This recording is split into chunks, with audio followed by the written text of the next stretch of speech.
right to life of pain. Pain, the right to life of pain.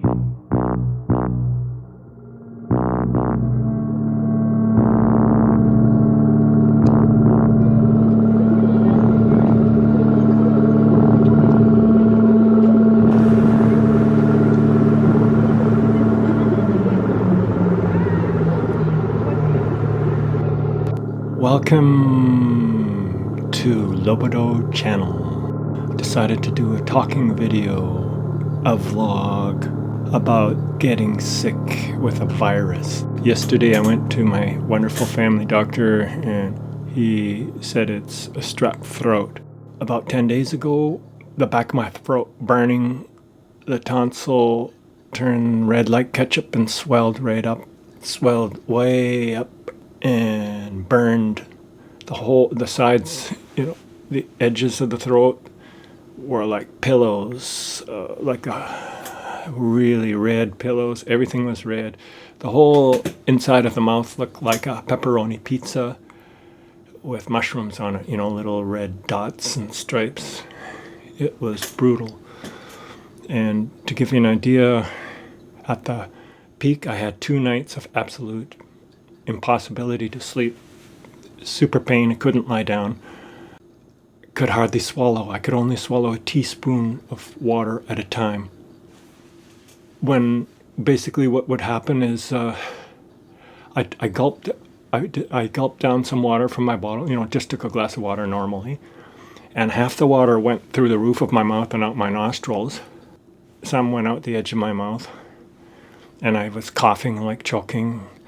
And so then I could only swish a little teaspoon of water around in my mouth and then gulp it down. And each gulp was agonizing. It was like stepping on broken glass or something with a bare foot. It's like that level of pain. It's like, ow, So this was for, all I could eat was yogurt and banana.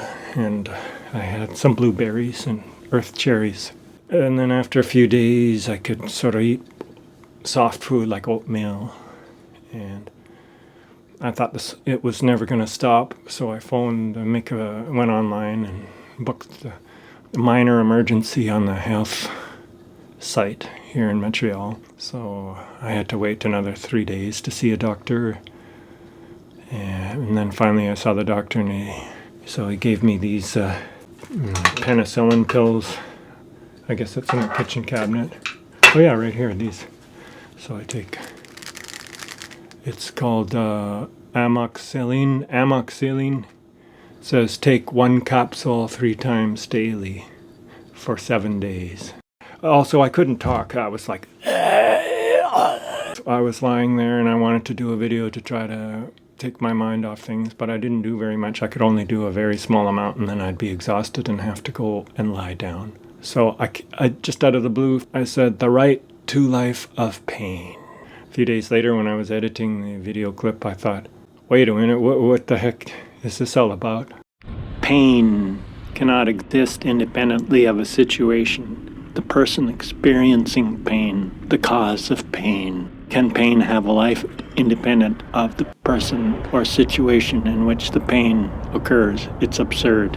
The life of pain, the life of the right to life of fill in the blank, whatever you like. The right to life of bed bugs, the right to life of microbes, the right to life of strep throat virus in my throat.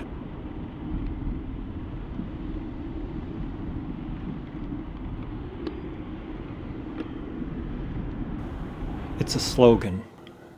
Often slogans don't stand up to rational scrutiny.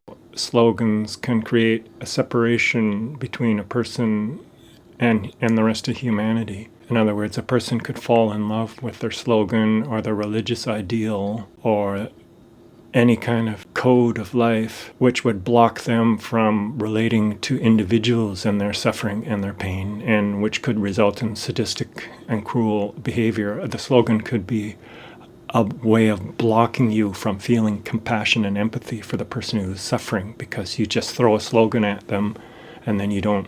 Okay, so examples of slogan. When I say the word slogan, the first thought that came to mind was Coca-Cola. It's the real thing.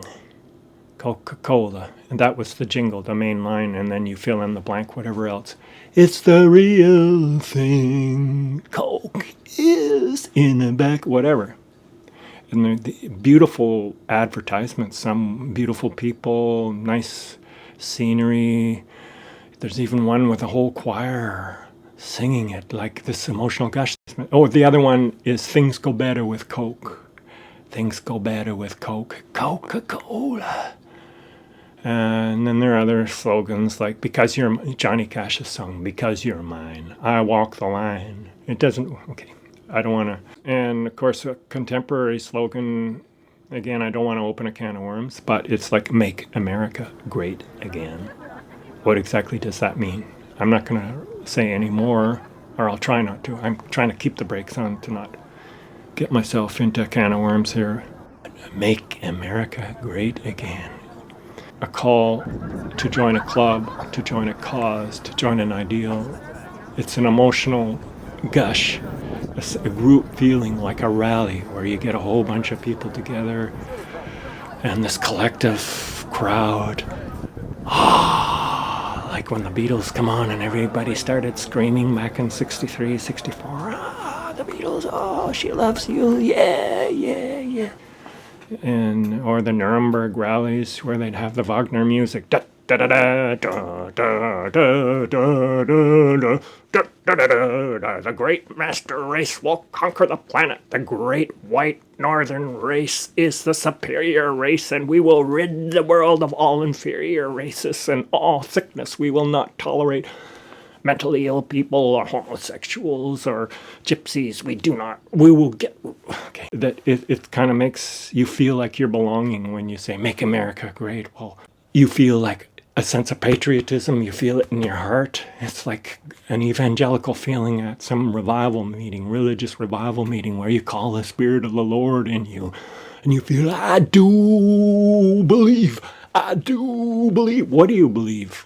What exactly do you believe? Did you ever stop to think, what do I believe? Oh, I believe, and then blah, blah, blah, blah, blah. That, it's the real thing. You know, because you're mine, I walk the line. She loves you. Yeah, yeah, yeah. What more do you need to know? She loves you. With a love like that, you know, it can't be bad. That's the Beatles song, you know. And the final thing, again, a real can of worms that I wish to avoid, is the right to life is part of the abortion hysteria, insanity that's happening down in southern land, in America, in the land of our American friends. This persecution of women, this hypocritical, okay, don't open a can of worms. But there's cruelty involved. If you follow the discussion, there's case after case of women whose lives are threatened because the doctors are afraid to give them an abortion because they could ruin their life and their career and they could go to jail or who knows what. Say a 10-year-old girl is raped by her father or her brother and she gets pregnant and the doctor does the abortion and then the doctor is in hot water, could go to jail. You know, it's cruelty. You know, you want to get your life together. You don't want to be, that's it. Now I have to be a mother. But then there's this emotional thing. Oh, but it's so wonderful to have a child. Oh, it's such a beautiful thing. Oh, that's where you're going into the realm of idealism and morality. It's sort of like saying the right to life of pain. And you're not looking at the individual case, the suffering, the individual. What are you talking about? You realize you're talking about an adolescent or a youngster and their future and their life.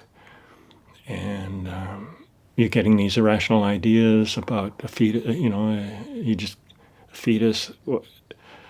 I thought, yeah, the right to life, we could extend that absurd lengths, the right to life of bed bugs, the right to life of cockroaches, the right to life of microbes even, the right to life of bacteria, the right to life of my strep throat. Do I have the right to kill it? You know, they always say you kill the painkiller, you kill the pain, or you kill the bacteria. So am I a murderer because I'm taking penicillin, and this penicillin is murdering the virus in my throat. It's murdering the infection. It's killing the infection. It's the real thing, the right to life of pain. You feel like a good person. When you embrace the cause, you feel good. I feel good because I went out and bought a Coca-Cola, and I'm drinking a Coca-Cola, and now I feel good like the people, those beautiful men and women on the beach drinking Coca-Cola. Now I feel like I'm part of that crowd. I'm part of the hipster, real coolness, sexiness, because I'm drinking Coca-Cola.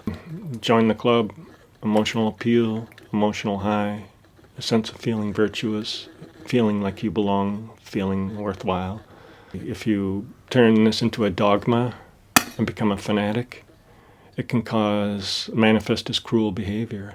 An extreme example of this would be the Spanish Inquisition, where the Catholic Church would actually torture people to try to get them to confess to not believing in the official church dogma. You can visit Spain and see the torture chambers.